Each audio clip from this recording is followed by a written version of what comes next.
Question is the correct statements about internuclear force is are. Question क्या कह रहा है, जो गिवन ऑप्शन है इसमें इंटरन्यूक्लियर फोर्स के लिए कौन कौन सा ऑप्शन करेक्ट होगा। ये क्वेश्चन जे एडवांस 2025 में पेपर 2 में पूछा गया क्वेश्चन है। तो जितने भी इसमें ऑप्शन दिए गए हैं एक एक करके ऑप्शन को देखेंगे और देखेंगे कौन सा करेक्ट है। ठीक है, फर्स्ट जो है क्या है, the potential energy between 2 point charge approaches zero more rapidly than the potential energy between point dipole and point charge as the distance between them approach infinite। Question क्या कह रहा है, क्वेश्चन आपको एक तो किसकी बात हो रही है, बिटवीन 2 पॉइंट चार्ज की, मतलब that means ion ion interaction.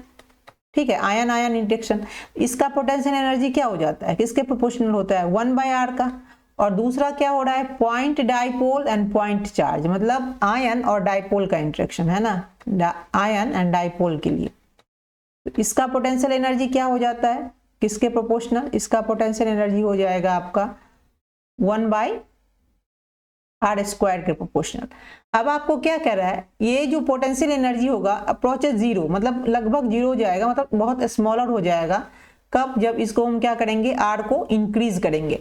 तो ये किस में ज्यादा हो रहा है, आप इसको, आपके जो ये ऑप्शन है उसमें क्या बोल रहा है, इसका मतलब क्या होगा, ये जल्दी से स्लो करेगा पोटेंशियल एनर्जी को देन आयन डाइपोल से, आयन आयन जल्दी करे। बट ऐसा नहीं होता है, यहाँ देखिए पोटेंशियल एनर्जी क्या है, पोटेंशियल एनर्जी r, यहाँ r² है, तो r अगर इंक्रीज होगा, ये इन्वर्सली प्रोपोर्शनल है, r इंक्रीज होगा तो आपका ये पोटेंशियल एनर्जी क्या होगा, डिक्रीज होगा ना, पोटेंशियल एनर्जी डिक्रीज।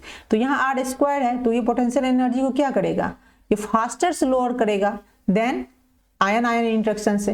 लेकिन इसमें जस्ट उल्टा बोल रहा है, तो ये आपका इनकरेक्ट हो गया। देन सेकंड क्या कह रहा है, the average potential energy of 2 rotating polar molecule that are separated by a distance r has 1/r/q dependence. नहीं, ये गलत है, क्योंकि 1/r6 का होता है। अगर देखिए आप चार्ज के बीच में करते हैं ना,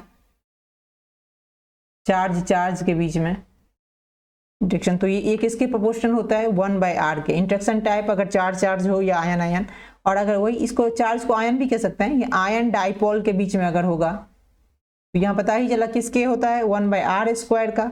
अगर डाइपोल के बीच में होता है तो ये आपका हो जाता है 1/r³ के लिए। ठीक है, बाय डिस्टेंस r। लेकिन ये रोटेटिंग पोलर मॉलिक्यूल है, यही अगर ये फिक्स्ड होता है डाइपोल तो आपका ये आता है। बट यहाँ रोटेटिंग है, तो डाइपोल रोटेटिंग के लिए, डाइपोल ये अगर रोटेटिंग हो,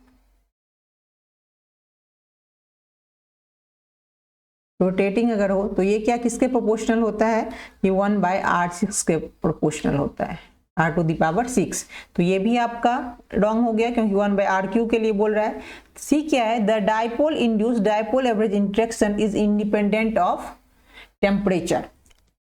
तो देखिए इसका जो डाइपोल इंड्यूस्ड डाइपोल एवरेज, इसमें डाइपोल इंड्यूस्ड डाइपोल मतलब एक तो आपका क्या होगा, इसमें परमानेंट डाइपोल होगा, दूसरा तो नॉन पोलर होगा, बट क्या होगा इसमें पोलैरिटी होगा, है ना, ये नॉन पोलर होगा और बट पोलराइज होगा, है ना। ये तो इसमें डाइपोल है, that means permanent dipole, induced dipole, that means इसमें ये पोलर तो होगा बट नॉन पोलर होगा, बट पोलराइजेबल होगा। ओके, तो इसका जो होता है ना, ये U पोटेंशियल एनर्जी, ये किसके प्रोपोर्शनल होता है, ये होता है μ² और α/r⁵।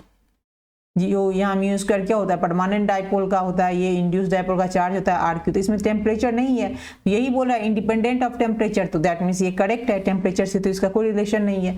देन डी क्या बोल रहा है, non polar molecule attract one another even though neither has permanent dipole. तो परमानेंट डाइपोल से तो नहीं होगा, क्योंकि नॉन पोलर है, तो इसमें लंडन फोर्स होता है ना, तो ये भी आपका करेक्ट हो गया। तो C and D is answer. Thanks for watching.